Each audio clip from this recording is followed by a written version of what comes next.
In this video, we discuss various step-by-step method for creating formulas in Excel.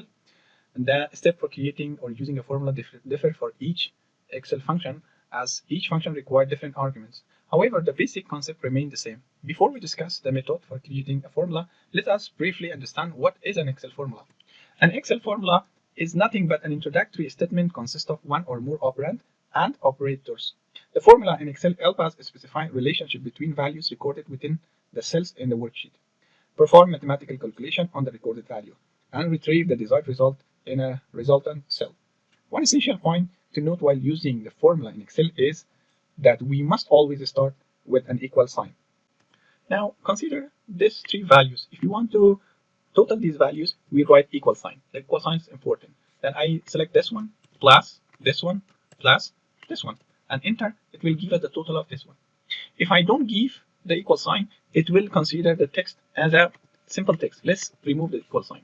As you can see, it's treating it as just as a simple text. But if you give an equal sign in front of them, it will be considered as an Excel formula. Now that we created a simple formula, we want to see what is the difference between a function and a formula. In Excel, a formula is a statement or an equation structured manually by a user to perform any calculation. At the same time, an Excel function is a predefined calculation in a spreadsheet program. We can use more than one function in a formula. Now, consider these two examples. Here is an example, which we saw in the above. Then we have the sum function. If we use the sum function, which is the same as above, we select these and enter. Then this is it. If we want to use a formula, inside the formula, we use this function also. Let's say I wanted to use the formula also. It's not the case, but let's just do it. And if I enter, it's now 180. It's calculating these numbers twice. One in a basic way, and the second is using a function.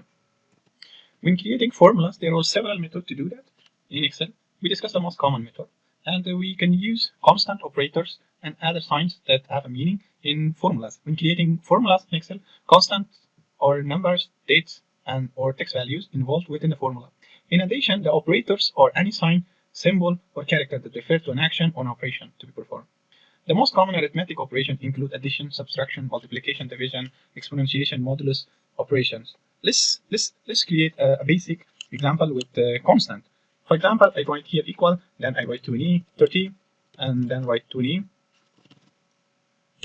and I write plus 20, and enter. As you can see, it automatically used this one. If I use the division operation, you'll see that it will divide these two numbers. Or if I use the asterisk means the multiplication, and it will multiply these numbers. And we also have the exponentiation, which is 2 asterisk. When I do this, it takes 30 to the power of 2, which is 3000. Now consider another example. We have a value of 10 here, another value of 15, and 25 here. We have a formula here that we created before. Now, the formula is showing also here, and it's also showing in the formula bar. So I can edit it from here also. Now I enter. Here we have a formula. Now I want to copy this formula and let's say paste it here. What I want to do is to sum these numbers. But now when I click here, it's 0. Why? Because it in the formula uses the relative reference for the cells. So here between this cell and this cell there is a column. That's why when I copy the formula here, it tried to calculate the column here, not here, because it used the relative referencing from this formula. So if I wanted to, I want this to work, I need to fix these one. So it's important to be very careful with this referencing of the cells. When I now enter, now it's working properly. Another important thing to understand is we can use these in different sheets. Let's say I have a number here. We have 10, 30, and let's say 14. And I want to calculate these. So I came here and copy from here and back here and paste here. As you can see, it automatically becomes 17. Why? Because it tried to calculate based on something. So now if I try to see, as you can see here, it's calculating 30 and 40, not 10, because based on what it was in here in the first sheet, it tried to calculate it. So from here, it take the relative reference, and here it calculates those numbers. Because the formula need to be here, that's why if I put it one cell in the bottom, that's why it's only calculating these 3 cells. Sometimes if we do not find something, then it will give us some ref error. It's like this, showing something like this when there is not a reference in other sheets. Let's say I want to calculate not here, but I calculate these values. I enter. As you can see here, I selected these values from here. Okay. Now it's sheet 2. It means this sheet, and from A2, A1 to A3.